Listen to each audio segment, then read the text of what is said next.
beloved Boss Mike Cervera.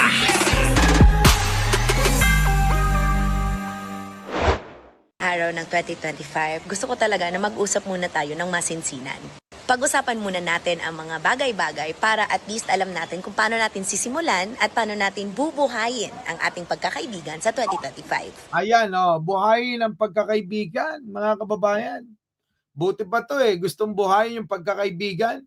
Samantalang si Sarah, mga kababayan, hanggang mabaon na siya sa ilalim ng lupa, hindi magpapatawad. Oo, kayang pagpapatawad. Sino hingi sa'yo ng patawad?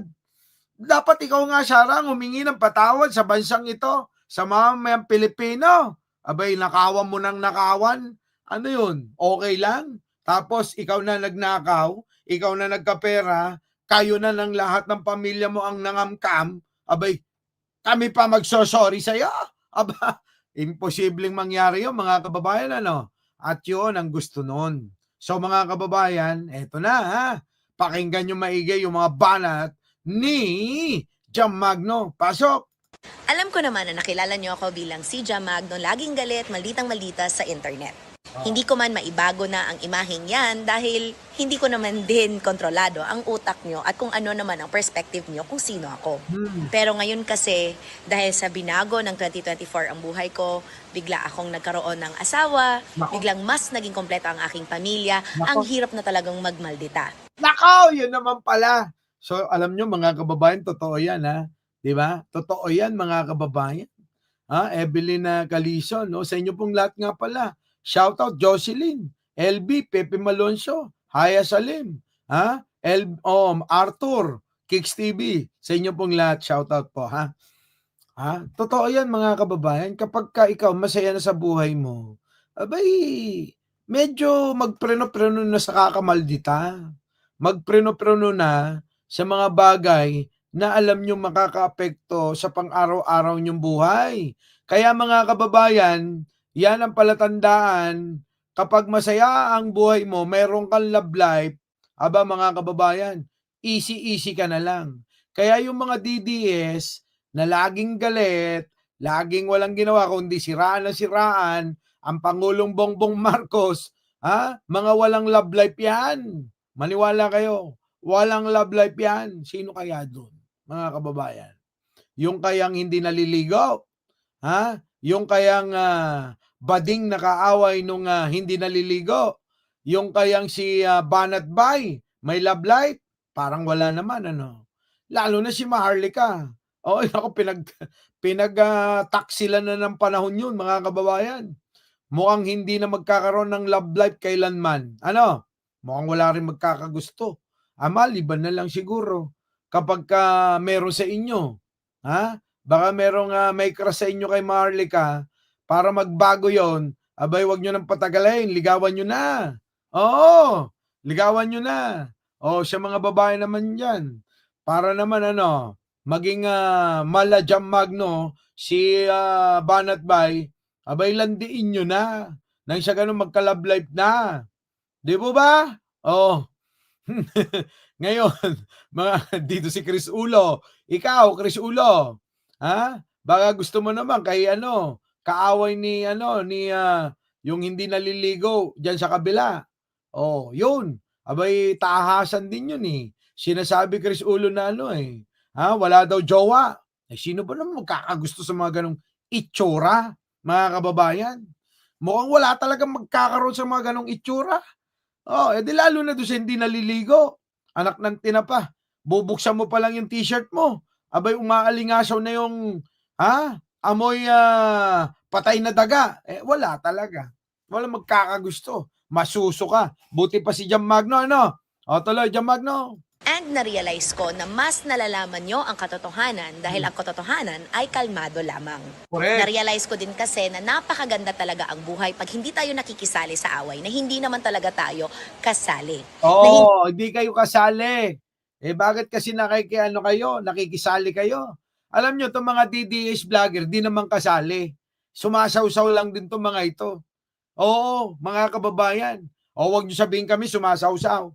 Hindi kami nandito dahil sumausaw kami. nandito kami, nila Chris Ulo, sino pa ba nandiyan? Si Munting Tinig, at iba pa, sila Tiger Eyes, ayan. Di ba? Nandito kami kasi dumating kayo at lumitaw kayo at nakisawsaw kayo. Oo. Kung wala kayo, wala kami. Tandaan nyo. Di ba? Hindi kami lalabas para sanggain lahat yung mga fake news ninyo na binabato kay Pangulo. Ganon. Di ba, mga kababayan? Tuloy, Jam. Hindi tayo galit sa isang tao na wala namang ginagawa sa ating masama. Correct. Pero mas nakakatakot kasi na minamanipula ka na para kumain ng tae at hindi mo alam na tae ito. Alam nila yan, tae talaga. Sinabi na yung clue, mga kababayan, pinapakain daw kayo ng di ba? Sino ba ang may pangalang ganyan? Di ba? Mga kababayan, kita nyo. Yan na yung nasa sinabi na ni Jam Magno kung sino yung mga binabanatan nito. Eto na, pasok! Mo lang dahil loyal ka sa isang tao. Sana sa 2025, hindi ganyan ang gagawin mo. Correct, huwag kayong magpaalipin. Minamanipula lang kayo ni Digong. Paniwala pa naman kayo na paniwala naman kayo, mga kababayan. Anak ng tae. Kayo ba yung mga taing anak ni Digong? Di ba lagi yung sinasabi, si Tatay Digong, mga gunggong. Ano ba naman kayo? Abay, minamanipula na kayo ni Digong. Abay, tuwan-tuwa pa kayo. Sa bagay, sabi nung ibang mga DDS, dito kami kumikita Sorry na lang. Kaya kahit na itawag ni Digong at itawag ninyo sa amin, okay na lang yan. Kumikita kami. Ganun ang sinasabi nila, mga kababayan. Tuloy, Jam. Sana sa 2025, piliin mo ang mga tao na hindi ka tinuturoang magalit sa iba dahil kahit wala namang ginagawang masama sa'yo. Sana sa 2025, hahanapin natin ang katotohanan na kalmado at makikinig tayo sa tama at sa totoo. Correct. Hindi dahil sa mas nauuna lang na magsalita, yun na agad ang paniniwalaan. Yan. Dahil sila nauunang nagsalita ng salita ng ng puro fake news, sila na ang dapat paniwalaan. Dahil kami, taga-sangga lang, taga-paliwanag na hindi totoo yung mga sinasabi ng mga hinayupak na mga tae na yan. Tae tuloy. ng mga tao na yan, mga kababayan, kami na yung hindi totoo. Tandaan nyo, mga kababayan, tama si Jam Magno, hindi porke sila yung nauna na nagbalita, abay yun na yung tama. Tandaan nyo, ang grupo ni Digong hindi titigil hanggat hindi napapababa at naaagaw ang pwesto ni Pangulong Bongbong Marcos natin, mga kababayan. Kaya hindi nila ititigil yan. Unang-una, diyan sila kumikita. Ikalawa, mga kababayan, abay may mga kanya-kanyang pansariling interes na inaantay yan, mga kababayan. Shoutout sa lahat ng mga bagong dating. Tuloy! Ayoko talaga yung iisipin na sinusuportahan kong tao ay tuturuan akong maging masama. Or tuturuan akong magalit. Kasi nakikita ko naman na pag walang ginagawang masama sa akin, bakit naman ako magagalit sa taong yon? Correct. Bakit kayo galit na galit? Diba? Wala namang ginagawang masama sa inyo. Diba? Parang yung kaibigan ni Nixon. Diba? Maraming ganyan Maraming ganyan DDS, pero nyo, wala naman tayong ginagawang masama sa kanila. Bakit galit na galit kayo? Galit na galit kayo dahil tinatama namin yung mga binabalita nyong puro kasinungalingan. Abay, dapat nga matuwa kayo dahil kami, nandito para itama kayo. Baka yung iba, sakali, nabubulag lang. Di ba? Yung iba naman, mga kababayan, abay, hindi alam kung ano talagang punot dulo. Huwag kayong react ng react kasi maliligaw kayo hanggat hindi nyo inaaral ang mga bagay-bagay, mga kababayan, ay hindi nyo masusumpungan ng katotohanan. Kung magbabashi lang kayo sa inyong nararamdaman, abay marami nang namatay diyan at marami nang naligaw. Karamihan diyan napunta na nga ng kulungan. Aba, gusto niyo pa bang sumama diyan? 'Di ba?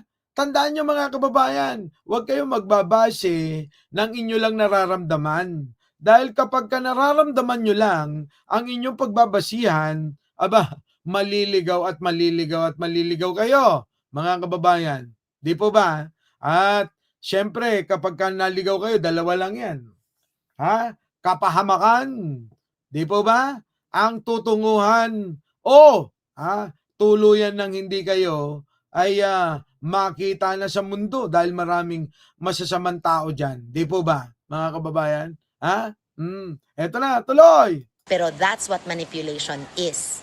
You are being manipulated pag alam ng isang tao na ang loyalty mo ay gagamitin niya para gagawin mo ang mga bagay na gusto niya. Kahit hindi naman ito nakakaganda sa'yo. Kaya sa Correct, mga kababayan. Kaya pakinggan nyo maigit itong sinasabi ni Jam. Ito bibigay ko sa inyo. Hindi ko na to kakatin. Ito na mga kababayan. Pasok. 2024, nung na-meet ko ang aking asawa, nung naging mas kompleto ang pamilya ko at nakita ko talaga na ang katotohanan ay kalmado, na-realize ko na ito rin ang gusto kong mangyari sa 2025. Sa 2025, pag-uusapan ko ang gobyerno pero, number 1, hindi na ako magagalit. In fact, ang daming magagandang pag-uusapan para mas ma-explain sa inyo ang mga bagay-bagay. Pag hindi ako galit, mas makikinig kayo. Pag hindi ako galit, kalmado lang ako, ang katotohanan mas maiintindihan nyo. And isa pa, hindi ko naman i-force na makinig kayo sa akin. Kaya nga ba ako natatawa na pag nagsasabi lang naman ako ng totoo, ang iba't ibang versions na niyan ay lumalayo sa actual na issue na pinag-uusapan ko. Hindi ba pwede na pumili tayo ng mga taong susuportahan na hindi tayo tuturuan ng kung ano-anong bagay kundi ang katotohanan lamang? Mas gugustuhin ba nating makinig sa isang taong lagi na lang galit, lagi na lang tinuturuan tayong magalit, kahit naman stress lang ang nilalagay sa buhay natin, hindi Correct. naman natin deserve yun. Sa 2025, alam ko talaga Totoo yun mga kababayan. Kung yun lang ituturo ng ituturo ni Sarah sa atin, mga kababayan, puro na lang galit sa puso. Aba, baka ma-stroke kayo sabay-sabay. Di ba? Baka ma-stroke kayo sabay-sabay. Di ba? Ito na. Makinig kayo maigi makinig. Shoutout po sa inyong lahat. Ano po? Ito na, pasok. na ayokong pumayag na malalagyan ang puso ko ng galit kahit hindi naman ako inaano ng kahit na sino mang tao. Ayoko talaga magpadala ng mga tao na gustong kunin ang reaksyon ko para lang makuha nila yung narrative nila. Correct. Let's face it. May narrative talaga na pinapalabas para maging masama ang mga tao na nagtatrabaho ng maayos. May narrative talaga kung saan masama na ngayon ang magtrabaho at masama na ngayon ang sumunod ng mandato ng gobyerno. Yan kasi ang pinapalabas, na pag nagtatrabaho ka ng maayos, Narinig niyo yan. Marami ng mga ganyan mga kababayan. Masama na ang sumunod sa mandato ng gobyerno. Pag sinunod mo, abay, mamasamain ng ibang tao. Yung mga ibang tao na akala mo kita tatalino. Sa totoo lang naman mga kababayan, yung mga utak nun, mga nasa mani at mga nasa ulo ng mga titi nila. Di ba? Maraming ganyan. Baka mamaya kaibigan nyo pa yung iba. Di ba? Tuloy. namumulitika ka. Pero isipin nga naman talaga natin, ang trabaho mo bilang public servant ay kasama na talaga sa politika na sinasalihan mo. Oo nga. Ako kahit wala man ako sa public office, gusto ko lang talagang ipalabas ang katotohanan dito sa aking profile. At na-realize ko na pag hindi ako nagmamaldita at kalmado lang ako, mas nagigets ng mga nakikinig sa akin ang katotohanan sa mga proseso sa gobyerno. Correct. Kaya ba napaka-effective na hindi talaga ako sumasali sa kahit anumang away na hindi ako kasama. Dahil ang away na yan, puro chismis ang pinag-uusapan. Wala Correct. naman tayong nakakuha sa chismis. Narinig ninyo, mga kababayan? Naku, meron na namang uusok ang mga puwet na mga kababayan. Yung mga mahihilig sa chismis, yaan ang napapala mga kababayan. Ano ba napapalayan nyo sa mga ganyan? Abay, panoorin nyo yung mga nagbabalita ng may kabuluhan. Oo, hindi yung puro mga chismis lang ang mga lakad, Abay, si ganito, si ganyan. si ganun daw, si ganyan. Mga kababayan, ako biktima rin ng ganyan eh. Marami na rin akong beses na naging biktima ng ganyan. Biruin ninyo, ako daw ay ganito, bata ni ganyan, bata ni ganon. Ako daw ay ganyan, ganito. Puta, mga kababayan, ligaw na ligaw. Tuloy. Di naman nagsastop ang problema ng Pilipinas dahil nakinig ka sa isa lamang side. Kaya mas mainam talaga na mas alamin mo ang proseso ng mga bagay-bagay para hindi ka nalilinlang ng gano'n na lang kadali. At para hindi ka nagagalit na wala ring rason. Correct. Because pag ikaw galit, pag ikaw may negativity sa puso mo, lumalabas yan sa skin mo. Ako nga may isang tagyawat, pero sabi ng asawa ko, siya daw to. Kesa naman, magkatagyawat ka at hindi gaganda ang skin mo dahil stress na stress ka kahit hindi ka naman inaano. Ang kahirapan pa niyan, stress na stress ka dahil ang narrative mo kung saan ikaw ang biktima sa problema na ikaw naman nagsimula, hindi talaga yan uubra sa 2025. Lalo na talaga sa mga katulad ko. Diba mga kababayan? Mga kababayan, yung hindi naman ikaw nagsimula. Tapos ang bandang dulo, mga kababayan, diba? Pa-victim na sila. Parang si Sara at parang yung mga Duterte, mga kababayan. 'Di ba? Sila ang nag-umpisa ng gulo, tapos ngayon nagpapapiling biktima. Yan mga kababayan, kaya pag-iingatan ninyo. Tanungin ninyo, baka yung ibang pinapanood nyo, ganyan din. Tuloy. Dahil kitang-kita ko talaga ang mga tao na magsisimula ng gulo na hindi nila kayang panindigan tapos ngayon, sila ang biktima kahit sila naman ang nagsimula ng gulo. Yan! Hindi kasi yan ang mature way. Ako ngayon, 36 years old na ako. Parang sinabi mo, Jama, na sintu-sintu si Sara, at iba pa. Baka meron naman kayong kilalang ganyan, Nixo, may kilala ka bang ganyan? Carlo Lee, may kilala ka? Ina Wood, siyang kapunta to the moon. May kilala ba kayong ganyan ng pag-uugali? Baka naman yung mga kaibigan nyo, tanungin ninyo. Sige, tama lahat sinabi ng mari ko. I have a husband, I have a son. Ayoko talagang ituro sa anak ko na magsisimula-simula siya ng isang gulo na hindi niya kayang panindigan and then he will play the victim. That is both immature, petty, and something that shouldn't be done. Kaya sana sa 2025, pag may marinig ka about sa isang tao, huwag masyadong mabilis humusga. Yan kasi ang napansin ko talaga sa karamihan ng mga Pilipino na dahil porket mahal na mahal, loyal na loyal, hindi na makikinig sa iba. Mali. Kasi mahal na mahal, loyal na loyal, hindi na makikinig sa iba. Ganyan na ganyan sila mga kababayan. Oo, ganyan na ganyan sila. Di ba, Volconic? Pati yung auntie mo, Volconic, ganyan na ganyan din. Ay, grabe. Sapul na sapul eh. Tuloy. minsan, ginagamit ang loyalty ng isang tao para lang manipulahin ka. Para pakainin ka ng tae kahit hindi mo ito alam. Ikaw naman, dahil Ang sakit, mga kababayan. Tumpak na tumpak, mga kababayan eh. Para kayo manipulahin. Kita nyo? Ganyan, kahit pakainin kayo ng echas, mga kababayan. Alak ka, grabe. Talagang, kakainin nyo talaga eh. Ito na. Tuloy. mahal na mahal mo ang isang tao, support na support ka, kahit hindi naman maganda ang landas na pinapatahak sa'yo, Correct. okay lang, kasi loyal, di ba? Pero hindi kasi dapat ganon. We deserve lives that is peaceful, abundant, and our hearts are at peace. And that is why, nalaman ko in 2025, ayoko nang magalit. Nakita ko naman sa 2024, may mga moments na nagalit ako. Pero at least sa 2025, you can expect that pag mag-explain ako sa mga bagay-bagay na gusto nyong malaman about sa government, kahit man maghurimentado kayo, ma-stroke kayo sa galit dahil nagsasabi ako ng totoo, it really isn't for you. And again, uulitin ko, the truth is calm at hindi ito pinagpupursige sa mga tao.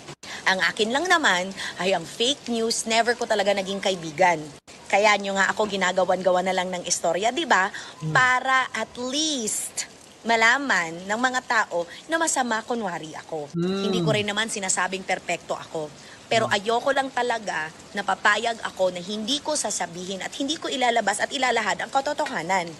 Lalo na talaga kung ang pinag-uusapan dito ang mga proseso sa gobyerno, ang mga nangyayari. Kasi ang hirap naman kung makikinig ka sa isang tao na walang ibang tinuro sa'yo, kundi kanegahan. Oo. Daming ganyan, puro nega mga kababayan. Nega, no? Yung mga DDS, ano, mga kababayan? Di ba? Grabe, puro negative yung mga tinuturo. Puro negative yung mga ano, di ba? Yung mga lakad at binabalita. Oh, halimbawa na lang mga kababayan. Kapag sinabi sa inyo ng mga pinapanood nyo, mag-unsubscribe kayo sa mga pinapanood ninyong dati pa. Nako, mga kababayan. Oo, negatibo na kagad yun. Ibig sabihin, yung ganong klaseng tao, abay, merong pag-iisip na hindi tama. Oh, kaya mga kababayan, mag-ingat-ingat kayo, palatandaan na yun, ha? O, tuloy! Ang hirap naman makikinig ka sa isang tao na hindi naman kasama. Hindi namin kasama sa lahat ng mga ginagawa namin para tumulong sa iba. Ang hirap naman kung Yan, mga kababayan, narinig ninyo. Ha? Kaya yung mga hindi namin kasama rin, makinig naman kayo. Sa mga hindi nyo namin din kasama, na hindi nyo rin naman alam kung ano yung mga nilalakad namin at ginagawa namin para makatulong sa gobyerno ni Pangulong Bongbong, abay manahimik na lang kayo. 'Di ba? Sabi ni Sunny Boy, nandiyan si Kicks TV, magsama kayong dalawa. Ha? Iglesia yun eh. Si Mada Vlogger, sama ka sa amin sa January. Bakit? Ay, January 13, nandito pa ako sa ibang bansa eh. Sunny Boy. Oo. Nag-i-enjoy ako dito. Oo. Nag-i-EUT ako rito eh. Oo. EUT ako ng EUT. Oo. Ano yung EUT? Eat, unwind, travel, ganon. Ha? Oo, ay naku, mga kababayan, sabi ko naman sa inyo, hindi naman yan yung pangunahin kong pangunahin kong pinagkakaabalan sa buhay ko. Ano? Sige na, eto na, tuloy natin. kikinig ka lang sa chismis, sa gobyerno dapat technical lang kung ano ang ginagawa at ano ang dapat gagawin. At maintindihan mo sana na pag ang isang tao ay galit-galit na gustong manakit at gustong ipursige na sila ang nagsasabi ng totoo, usually, they're the ones that are lying and they're the ones that you should be wary of. Ibig sabihin, dun ka dapat mas nag-iingat sa mga tao na pinupursige na sila ang tama kasi sila ang may tinatago. Kasi uulitin ko, ang katotohanan, kalmado, masaya, at peace. Yan ang gusto ko sa 2025. Kaya pinag-uusapan na natin to ngayon. Alam nyo na kung bakit ako kalmado at nandito na masaya, kapiling si Jen Angeles tulog na. Dahil pagod kami na magliwaliw. Kumain ng kumain. Lahat ng madaanan namin, kinakain namin. Ganon. 'Di ba? Sarap buhay, ganon. Hindi yung puro stress, ganon. Mga kababayan? Sige, ito na. Pasok. Pinag-uusapan natin to ngayon dahil marami akong gustong ikwento sa inyo. Gusto kong ikwento sa inyo ang katotohanan na mas kalmado, pwede mong pakinggan kahit saan ka man sa araw mo. Dati-rati kasi pag manunood ka sa video ko, nagalit-galit ako palagi. Siyempre, ayaw mo tong pakinggan in an open space. Siyempre, hindi mo na ako gusto agad dahil galit ako. And siyempre, kung ikaw masaya at makikinig ka sa taong galit na galit, di ba nakaka-impluwensya ng pangit? Oo nga, ako hindi. Jam, hindi. Hindi ako ganyan. Kahit magalit sila, wala akong paki. Tinatawanan ko na nga lang yung mga basher ko dito eh. Kahit na galit na sila. Abay, kulang na lang magpatiwakal na sila dyan sa comment section. Kita mo? Pero nagalit ba ako sa... Hindi! Naiyaan ko sila dyan. Abay, 2025 na eh. Diba? Abay, tuloy-tuloy ang buhay natin, mga kababayan. Hindi po pwede na puro na lang puro galit sa puso. Nako, mga kababayan. Walang mangyayari sa inyo, mga kababayan. Kaya Gin na Kohi, alam mo na, 'di ba? Dapat Jungle Book, dapat kalmado. Kalmado lang tayo. Easy lang, Teresita Tan, 'di ba? Di tulad ng iba, kita mo.